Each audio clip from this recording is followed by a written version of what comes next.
Olá, turma, tudo bem com vocês? Eu espero que sim, aqui como sempre, o professor Eduardo. E você está no nosso canal, né, o Sistema de Ensino Monte Carlo, um canal com conteúdo acadêmico escolar, gratuito e de livre acesso. Então, por que não deixar o seu like? Por que não se tornar inscrito no nosso canal? Por que não compartilhar esse conteúdo com seu amigo, com seu colega? Você que está estudando para a prova, você que está estudando para o Enem, você que está pesquisando para fazer um trabalho, compartilhe com seus colegas, diga a ele, olha que conteúdo legal achei sobre esse assunto que nós precisamos entregar para o professor. E assim a gente consegue engrandecer essa plataforma e esse canal, tá? Turma, hoje mais um assunto sobre o nosso módulo de filosofia, tá? Mais um assunto para o nosso módulo de filosofia. E hoje o filósofo da vez é Baruch Spinoza, tá? Turma, Baruch Spinoza, ele é nascido em 1632 em Amsterdã, na Holanda, e a sua importância é que ele foi um farol para a liberdade religiosa em uma época de sectarismo intolerante. Spinoza ele viveu no período da Santa Inquisição Católica, o período em que a Igreja Católica ela se debatia contra o protestantismo, né?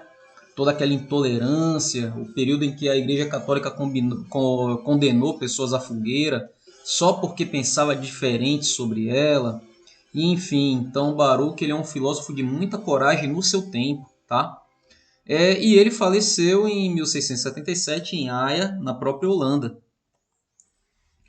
E ele é considerado também o mais nobre dos filósofos, tá? Ele era cortês e razoável, jamais agressivo, e buscava sempre convencer seus adversários pela lógica, mais do que desprezá-los. Enquanto a Igreja Católica desprezava os seus adversários, sem deixar por vezes eles sem direito à defesa até, Spinoza não. Spinoza ele agia completamente diferente. Difícil então imaginá-lo desperdiçando a vida debatendo-se com as consequências de uma intolerância religiosa que procurava sempre condená-lo. A fonte de sua dificuldade estava em suas crenças religiosas não ortodoxas. E o seu panteísmo, a crença de Deus presente em todas as coisas, simplesmente não era bem vista na Europa do século XVII. Para Spinoza, tudo era Deus, tudo tinha o toque de Deus. E Spinoza lançou suas ideias sobre Deus e a natureza em Ética. Ética foi um dos seus trabalhos escritos e uma das maiores obras da filosofia oriental. Ele argumentava que a realidade é abrangente em apenas uma substância, que tanto pode ser concebida como Deus, ou melhor, que tanto pode ser chamada de Deus ou de natureza. Então, segundo esse trabalho, Deus não criou o universo, mas ele é idêntico a ele. A visão de Spinoza era de que tudo que ocorre na realidade é necessariamente uma manifestação da divindade. Assim, nesse esquema, não há espaço algum para o livre-arbítrio, porque tudo era determinado pela vontade de Deus. De fato, ele argumentava que acreditava no livre-arbítrio, que na verdade ele argumentava que acreditar no livre-arbítrio é como alguém sonhar de olhos abertos. E só porque somos ignorantes das verdadeiras causas das nossas ações que somos capazes de sustentar tal presunção. Ele achava a presunção demais acreditar no livre-arbítrio, que o ser humano ele tinha a liberdade de escolher as suas ações diante de um Deus determinista.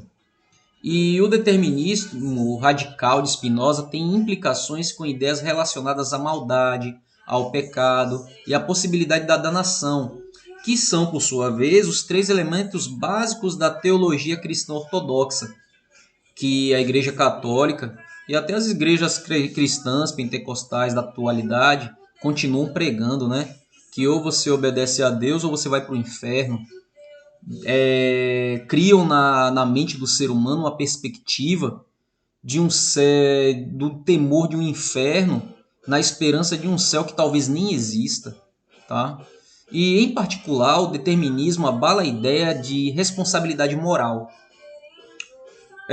Falando sobre o determinismo, e em seu sentido geral, é uma teoria que afirma que todos os eventos são eventos de outros eventos, e assim por diante. Se isso for verdade, eu insisto em dizer que todo o conteúdo do canal ele não é uma verdade inquestionável, pelo contrário, tudo é passivo de questionamento, tá? Então, tudo que Baruch dizia, se for verdade,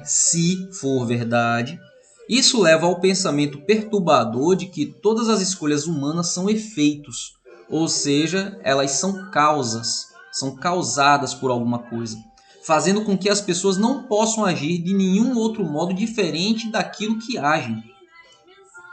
E exemplificando, tomando por exemplo um assassino, e esse assassino ele é necessariamente assassino por conta do determinismo.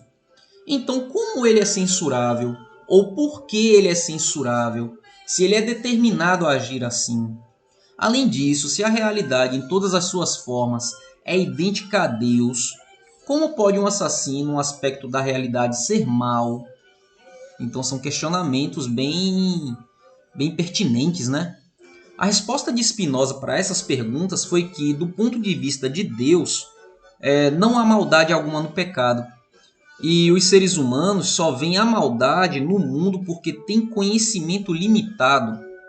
Como o filósofo e matemático Gottfried Wilhelm von Leibniz, depois dele, né, Spinoza, o primeiro esse filósofo já tinha essa ideia, e depois em seguida Spinoza vai se apoderar desse pensamento, que a ignorância da realidade última nos impede de ver a maldade em seu próprio aspecto. E que aspecto seria esse? Né? Que apesar de rejeitar a ideia de livre-arbítrio, Spinoza realmente tinha algo a dizer sobre como as pessoas devem viver as suas vidas. Ele acreditava que os seres humanos deviam se esforçar para ver a realidade como Deus a vê, isso é, da perspectiva da eternidade. Se pudermos fazer isso, e por meio disso vermos quão pequenos são os nossos problemas em comparação com a majestade da natureza, então alcançaremos uma espécie de liberdade. Ao reconhecer o nosso lugar no contexto mais amplo e entender a bondade disso, livramos-nos daquelas nossas paixões, como por exemplo o medo da morte, as quais são baseadas nas limitações humanas, né? Bertrand Russell sugeriu que em um mundo doloroso, nossa capacidade de ver nossos problemas desde as perspectivas do contexto da realidade seria um antídoto à paralisia do desespero completo.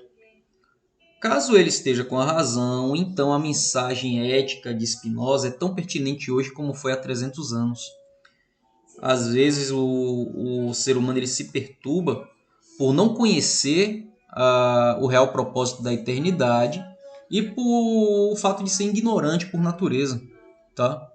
E finalizando, turma, o vídeo de hoje, uma frase de Spinoza que ele dizia o seguinte: os homens estão enganados se acham que são livres.